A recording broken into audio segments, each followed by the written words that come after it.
Today I'm going to show you how to make a tie front for a 16-inch square cushion. Now I've already cut two pieces, 16 inches by 9 inches, and these all form the two side pieces which the ties will be attached to. In order to stop fraying inside, I'm going to zigzag down one of the long edges of each of the two fronts. Now I've already done this on one, you can probably see. That's all you need to do. Get your zigzag stitch as close to the edge as you can. Okay, once you've done that, we're going to turn under 1 inch on each front and press it. I'll show you the pressing in just a second. Now I'm going to zigzag down one long edge of my cushion front. Also, machines are slightly different, but I found that the best stitch for this particular job is a medium width, medium length zigzag. So if you can find that on your sewing machine, maybe by looking at the book, or if you're more familiar with it, you know where it is. On this little Bernina, it's just a matter of touching a button and we're there. So now I'm going to zigzag. There's no need to do any reverse stitches at the beginning and end because it's all going to be covered up by further stitching anyway. So I'll just put my presser foot down and zigzag to the end.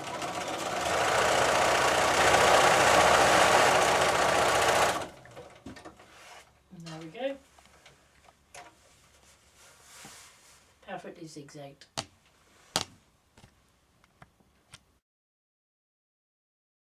The next stage is to make the ties. Now, in order to make the ties long enough to either tie a knot or a bow, I cut mine 1.5 inches wide by 10 inches long. And we have one here. I've got some here that I made earlier. And now I'm going to show you how to iron and stitch these. So I'm going to take my zigzag pieces of fabric, the two fronts, turn over 1 inch and press. Now I'm going to show you how to prepare your ribbon ties. Okay, so first of all, so we don't have a raw edge on the open end, we're going to turn over 1/2 inch and press it. Once you've pressed that, we're going to turn it round and turn one long edge in to the middle of the piece, about 1/2 inch again. Okay, bit of a press, bit of steam.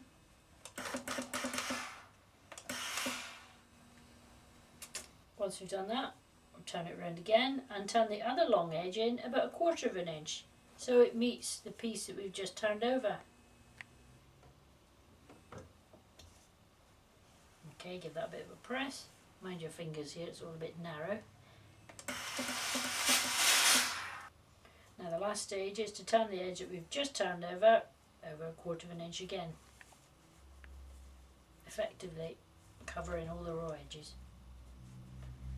Okay, another press.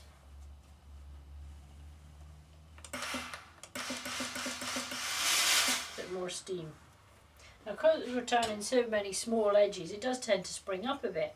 So if you're into dressmaking or tailoring, you might have one of these, which is a hardwood presser made of beechwood. I think I got it from a tailoring supplier. So once you've pressed your piece, just put this over the top and press down until it cools a little bit. And then it will help the whole thing lie a bit flatter. Okay, and now we're ready to stitch. Now we're going to stitch our ribbon tie. The best stitch for this is a medium length straight stitch.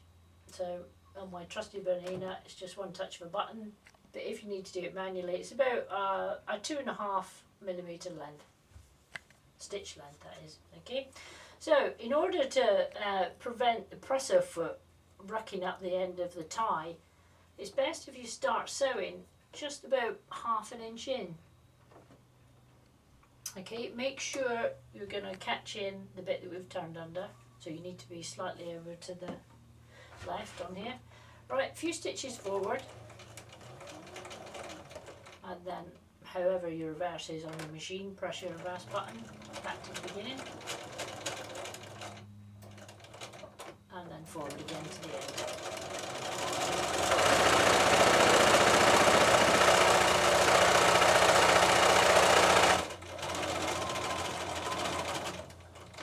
No need to reverse because that's going to be caught in to the cushion fronts. And there we are, one perfectly stitched tie.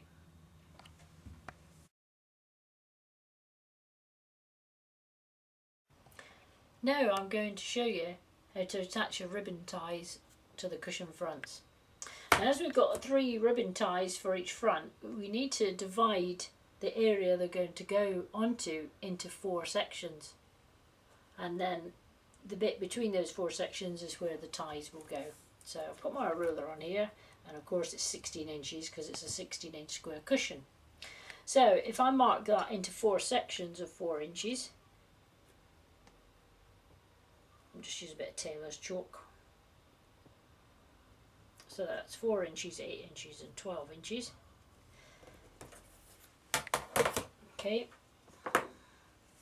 And I'm going to take a ribbon tie which I've ironed under 1/2 inch. Now when you iron this 1/2 inch, make sure you iron it to the right side because you're going to turn the ribbon tie over and the raw edge is going to go underneath.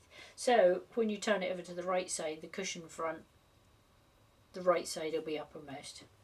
I'm going to turn it around and pin it, put the pin in so the head isn't under the cushion front because otherwise it will get in the way of the flap when I put it on. So I'm just going to pin these in place. Okay, there's one. Make sure that your raw edges are completely hidden and aren't going to stick out the end of the fold. Okay, so if you position them so they're about 1/4 inch from your zigzagged edge.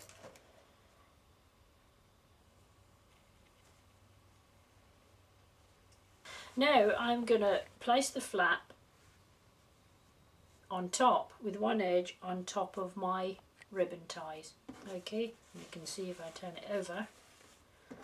This is the piece that will stop you from seeing the bare cushion pad once you've got it in there, because obviously the ties will never completely obscure the cushion, so you need to have a flap to cover the cushion. Make sure it's lined up, both the zigzagged edges are lined up. You can now pin this, leaving the pins in place where I've attached the ribbon ties. Just put a couple of pins in. Okay, that's now ready for stitching. But before we go to the sewing machine, we'll prepare the other side. Okay, so again, I'm going to turn this over. I'm going to mark it into 4 sections of 4 inches each to give me my positions for the ribbon ties. And there we are, both sides ready to stitch.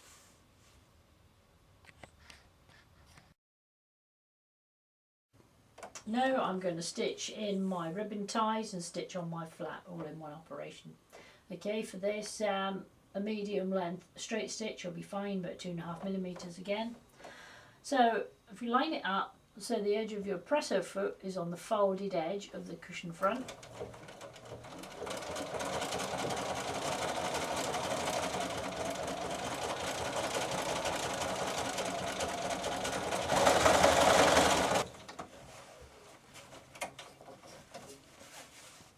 And there we are, the ribbon ties secured and the flap sewn on.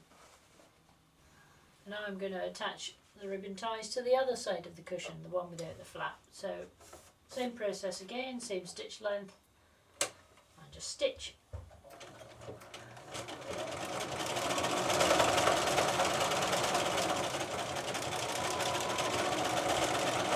It's a good idea to slow down going over the ribbon ties, just to make sure you don't get caught up with the thick fabric underneath.